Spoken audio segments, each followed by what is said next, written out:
সিলেটে তারেক রহমান, হযরত শাহজালাল ও হযরত শাহপরানের মাজার জিয়ারত। আনুষ্ঠানিক প্রচারণা শুরু আজ। সংসদ নির্বাচনের প্রতীক বরাদ্দ সম্পন্ন, আচরণবিধি মেনে চলার আহ্বান রিটার্নিং কর্মকর্তার। পরিবেশে উদ্বেগ প্রার্থীদের। সরকারি চাকরিজীবীদের বেতন ভাতা 100 থেকে 142% বৃদ্ধির সুপারিশ। প্রধান উপদেষ্টার কাছে পে কমিশনের প্রতিবেদন পেশ। আহতদের দেখতে হাসপাতালে জামায়াতের আমির বললেন, দেশের মানুষ এখন অনেক সচেতন, মব করে জনগণের মত প্রভাবিত করার দিন শেষ। বিএনপির আনুষ্ঠানিক নির্বাচনী প্রচারণা শুরু হচ্ছে আজ। ভোটের আনুষ্ঠানিক প্রচার অভিযান শুরু করতে সিলেটে অবস্থান করছেন বিএনপির চেয়ারম্যান তারেক রহমান। সাথে রয়েছেন তার সহধর্মিণী জুবাইদা রহমান ও দলের মহাসচিব মির্জা ফখরুল ইসলাম আলমগীর। গতকাল রাত 8টায় বাংলাদেশ বিমানের একটি ফ্লাইটে সিলেটের এমএজি ওসমানী বিমানবন্দরে পৌঁছান তিনি। বিমানবন্দরে জেলা বিএনপির সভায় কাইয়ুম চৌধুরী, মহানগরের ভারপ্রাপ্ত সভাপতি রেজাউল হাসান কয়ের সহ নেতারা বিএনপি চেয়ারম্যানকে স্বাগত জানান। পরে সেখান থেকে সড়কপথে সরাসরি হযরত শাহজালাল রহমতুল্লাহের মাজারে যান। জিয়ারতের পর সেখান থেকে খাদিমনগরে হযরত শাহপরানের মাজার জিয়ারত করেন।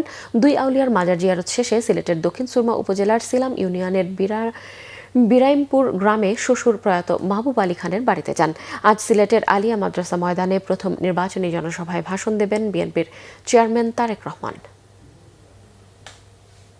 সিলেট থেকে প্রচারাভিযান শুরু করে একটানা 7টি নির্বাচনী সমাবেশে বক্তব্য রাখবেন তারেক রহমান। গুলশানে বিএনপির কার্যালয়ে সংবাদ সম্মেলনে দলের মুখপাত্র মাহাদি আমিন এই তথ্য জানিয়েছেন। তিনি জানান, সকালে সিলেট আলিয়া মাদ্রাসা মাঠে নির্বাচনী সমাবেশে যোগ দেবেন। এরপর তারেক রহমান মৌলভীবাজারে সদর উপজেলার শেরপুরের আইনপুর খেলার মাঠ, হবিগঞ্জ শায়েস্তাগঞ্জ উপজেলার প্রস্তাবিত উপজেলা মাঠে, ব্রাহ্মণবাড়িয়ার সরাইল উপজেলার কুট্টাপাড়া খেলার মাঠে, কিশোরগঞ্জ জেলার ভৈরব স্টেডিয়ামে, নরসিংদী পৌর এলাকা সংলগ্ন এলাকায়, নারায়ণগঞ্জ জেলার 2500 উপজেলার রূপগঞ্জের গাউসিয়ায় সমাবেশে বক্তব্য রাখবেন। বৃহস্পতিবার গভীর রাতে গুলশানের বাসায় ফিরবেন বিএনপির চেয়ারম্যান।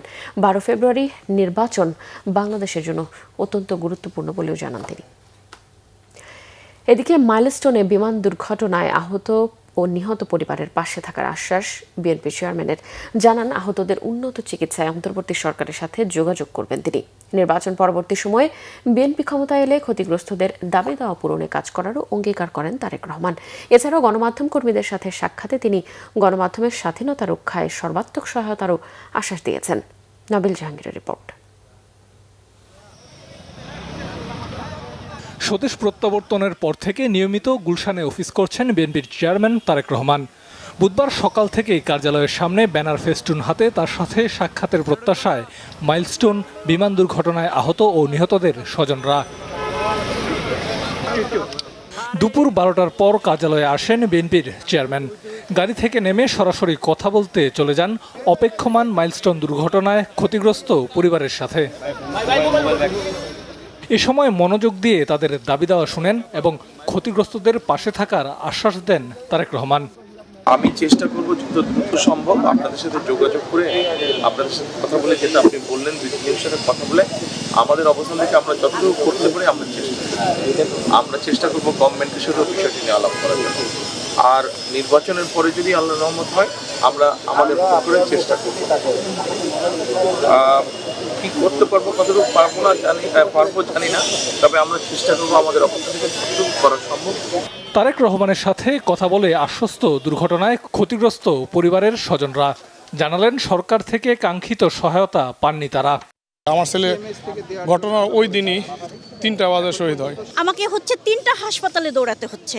এখন পর্যন্ত আমি যত টাকা খরচ করেছি এখন আমার পক্ষে আর সম্ভব হচ্ছে না। সরকারিভাবে আমরা কোনো অনুদান পাই নাই, শারীরিক মানসিকভাবে আমরা ক্ষতিগ্রস্ত।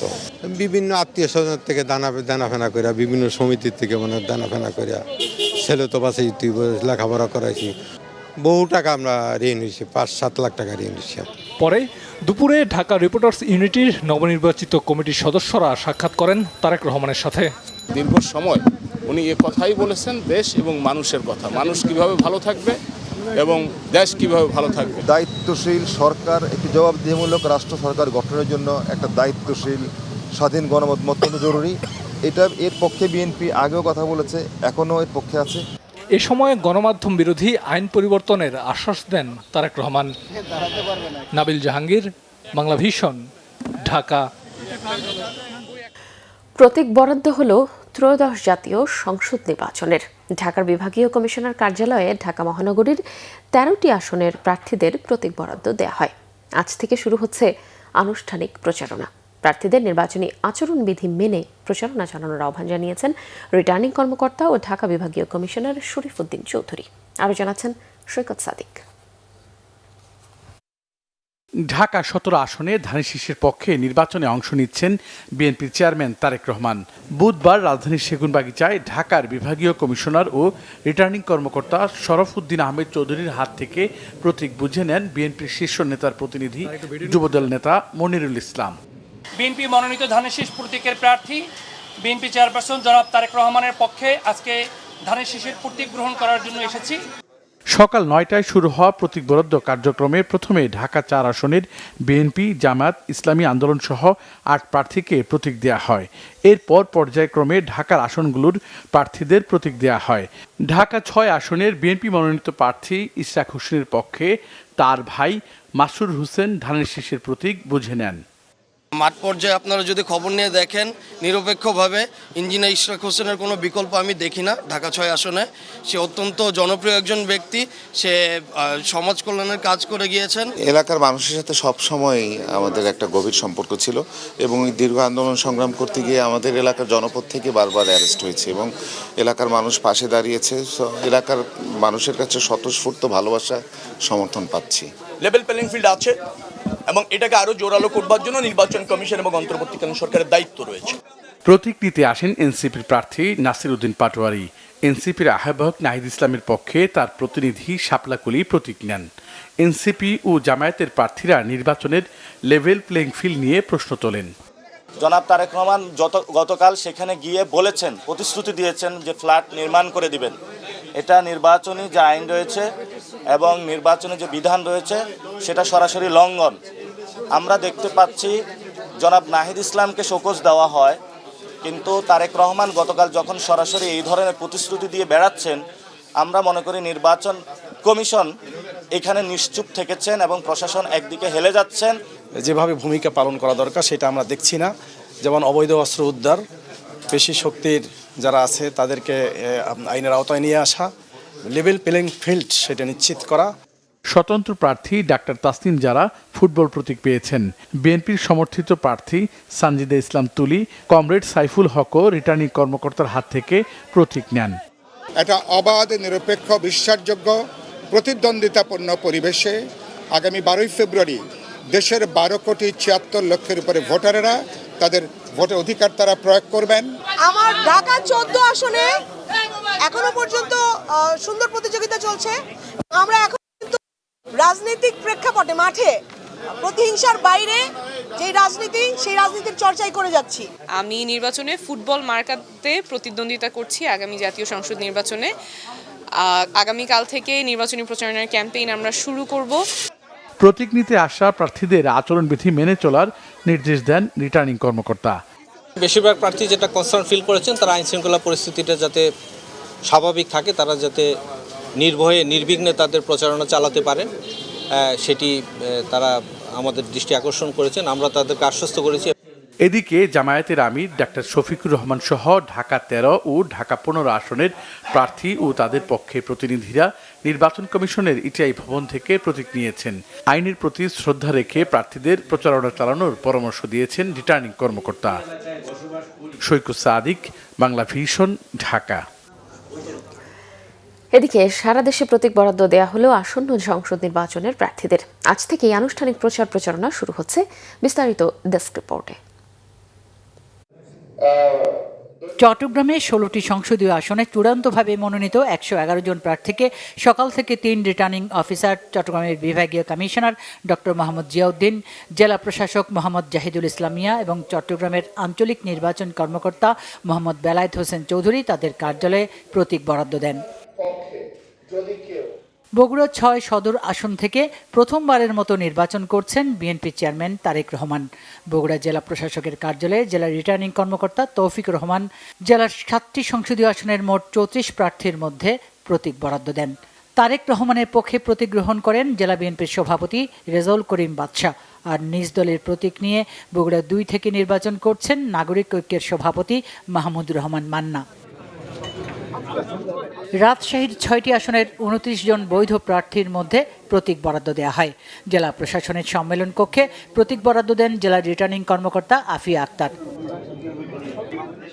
ময়মনসিংহে জেলা প্রশাসকের কার্যালয়ে জেলার 11টি আসনের 67 জন প্রার্থীর হাতে প্রতীক তুলে দেন রিটার্নিং কর্মকর্তা সাইফুর রহমান। সবার জন্য সমান সুযোগ রেখে সৌহার্দ্যপূর্ণ পরিবেশে উৎসব মুখর নির্বাচন হবে বলে আশা বিএনপির যুগ্ম মহাসচিব ও ময়মনসিংহ 1 আসনের বিএনপি প্রার্থী সৈয়দ এমরান সালে প্রিন্সের।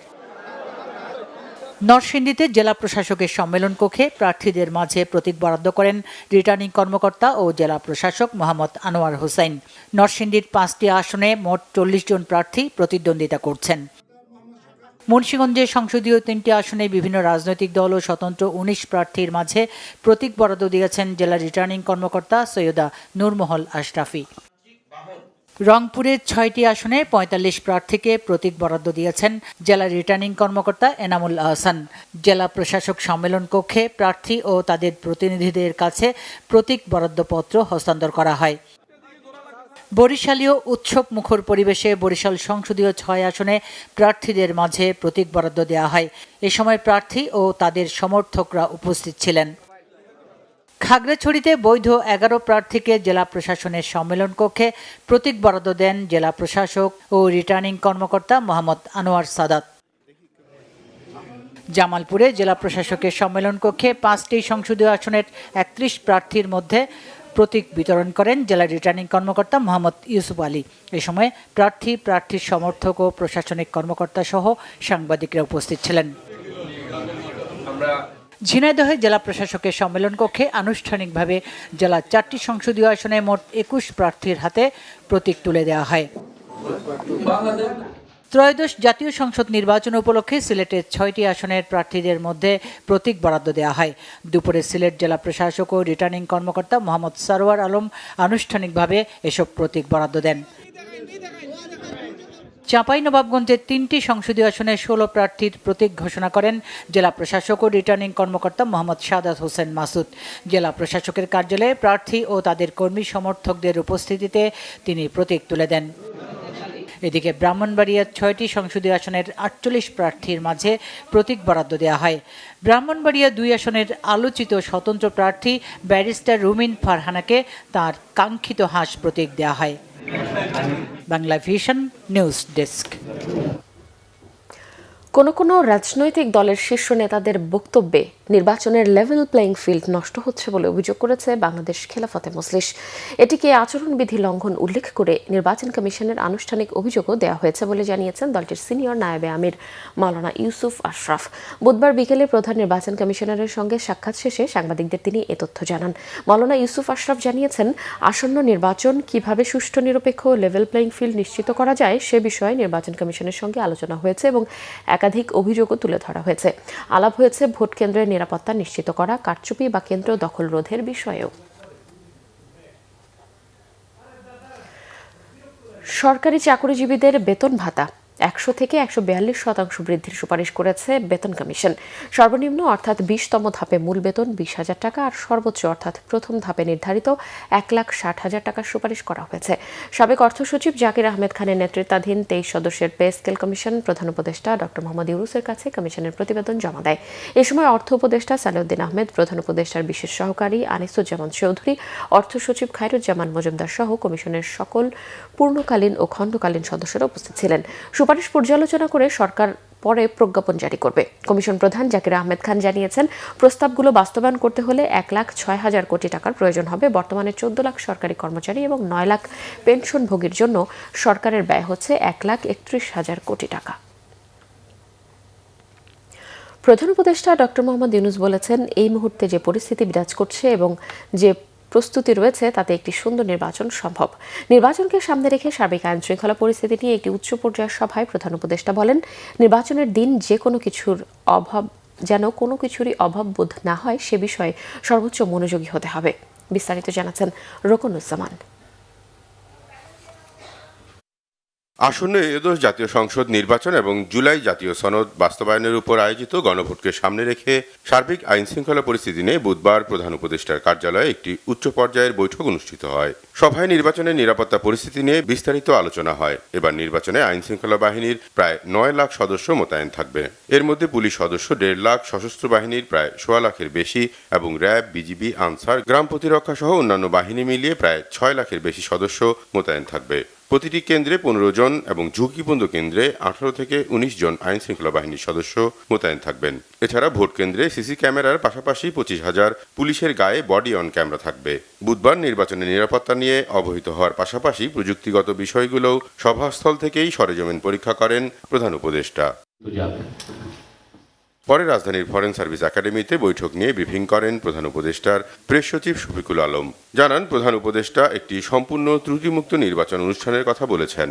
এটা যাতে আমরা গর্বের সাথে বলতে পারি যে খুব ভালো একটা ইলেকশন হয়েছে, আর এটার উনি এই যা কর্মযোগ্য হচ্ছে সবকিছুর ক্ষেত্রে আরো ভালোভাবে এইটাকে আরো কত বেটার করা যায় সে বিষয়ে উনি জোর দিয়েছেন।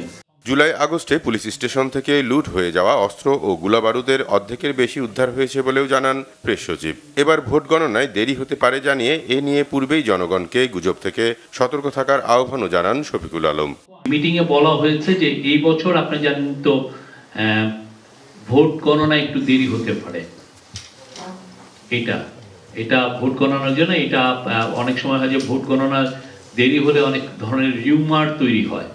হ্যাঁ, কিন্তু আজকে জানানো হয়েছে যে ভোট গণনা, এটার কারণ হচ্ছে আপনারা জানেন যে শুধুমাত্র তো ইলেকশনই হচ্ছে না, সাথে একটা রেফারেন্ডামও হচ্ছে। তো ফলে এইটা দুইটা ভোট কাউন্টই একসাথে চলবে। তারপরে সাথে আছে পোস্টাল ব্যালট। তো এই জন্য কিছু ক্ষেত্রে ভোট গণনার একটু দেরি হতে পারে।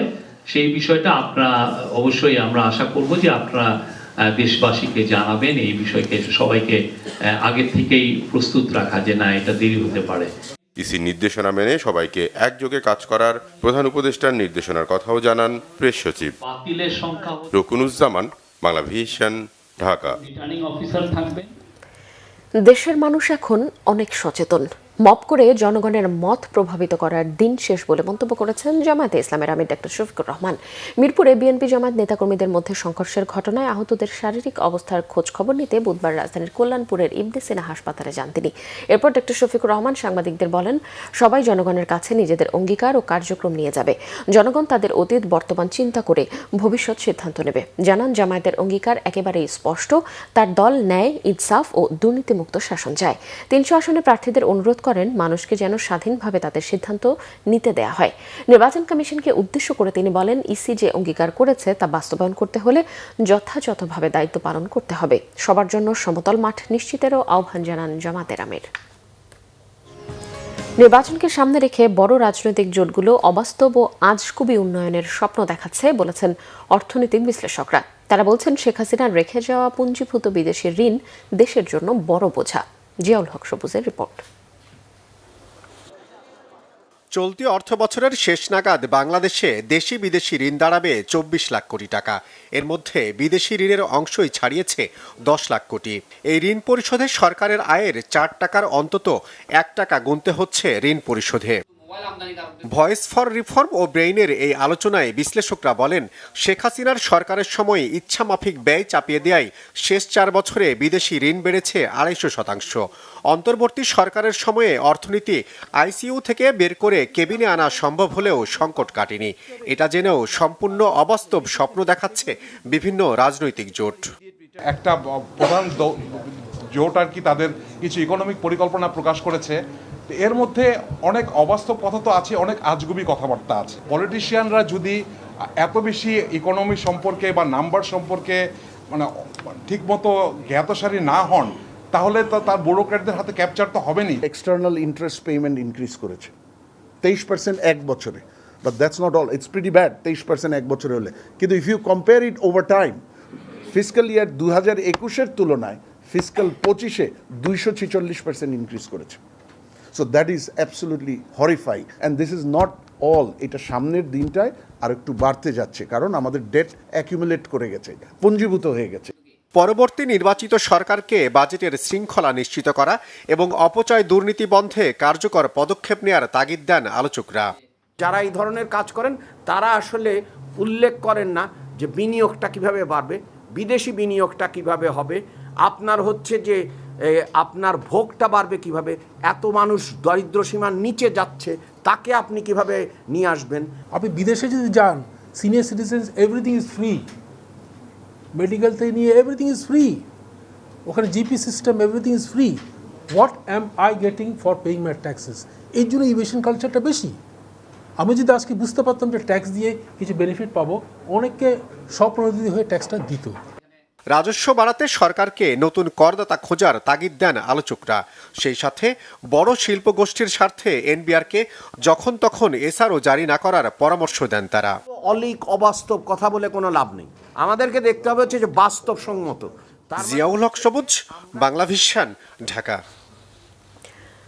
জুলাই আগস্ট আন্দোলনে ইন্টারনেট বন্ধ করে হত্যার নির্দেশ সহ সুনির্দিষ্ট 3টি অভিযোগে শেখ হাসিনার পুত্র সজীব ওয়াজেদ জয় ও সাবেক আইসিটি প্রতিমন্ত্রী জুনায়েদ আহমেদ পলকের মামলার আনুষ্ঠানিক অভিযোগ গঠন করে বিচার শুরুর আদেশ দিয়েছে ট্রাইব্যুনাল।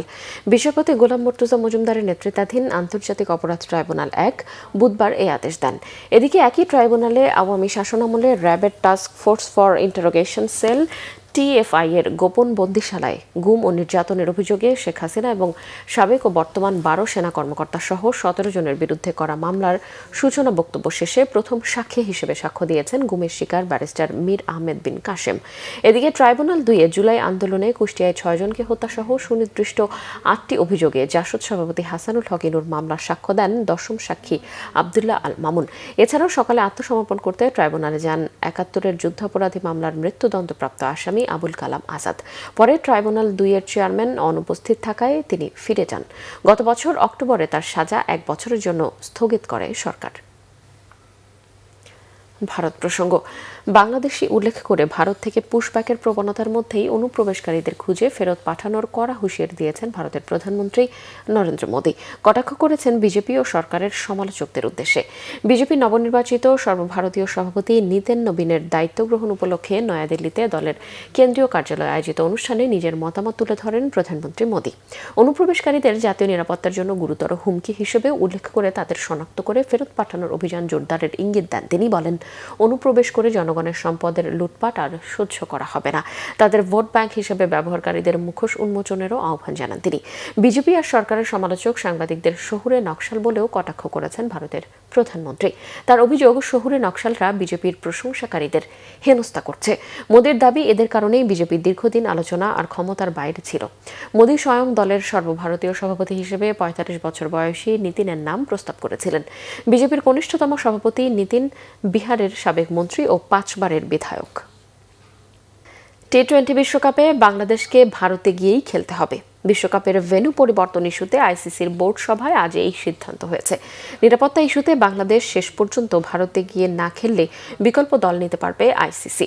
বাংলাদেশকে আজকের মধ্যে সিদ্ধান্ত জানাতে বলেছে আইসিসি। বুধবার বাংলাদেশের বিশ্বকাপ ভেন্যু পরিবর্তন ইস্যুতে বোর্ড মিটিংয়ে বসে আইসিসির পরিচালক বৃন্দ। বিশ্ব ক্রিকেটের সর্বোচ্চ সংস্থার এই বৈঠকে বাংলাদেশে বিশ্বকাপের খেলা নিয়ে চূড়ান্ত সিদ্ধান্ত হয়েছে। বৈঠকে বাংলাদেশকে বাড়তি নিরাপত্তা দেওয়ার বিষয়টি নিশ্চিত করে আইসিসির কর্মকর্তারা বলেন, ভারতে বাংলাদেশ দলের নিরাপত্তা নিয়ে কোনো বিশ্বাসযোগ্য হুমকি নেই। সেখানে মুস্তাফিজের নাম উল্লেখ না করে বলা হয়, ভারতের একটি ঘরোয়া আসরে একজন ক্রিকেটারের বিষয়ে বাংলাদেশের না খেলার শক্ত অবস্থান, যার সাথে বিশ্বকাপের কোনো সম্পর্ক নেই। শেষ সময়ে ভেন্যু পরিবর্তনের দাবি ভবিষ্যতে বিশ্বকাপ আয়োজনে একটি দৃষ্টান্ত তৈরি করবে। শেষ পর্যন্ত নিরাপত্তা ব্যবস্থা পর্যালোচনা করে আইসিসি বোর্ডের ভোটাভুটিতে হেরে যায় বাংলাদেশ। সংবাদ শেষ করব ক্রাউন সিমেন্ট শিরোনামগুলো আরও একবার জানিয়ে।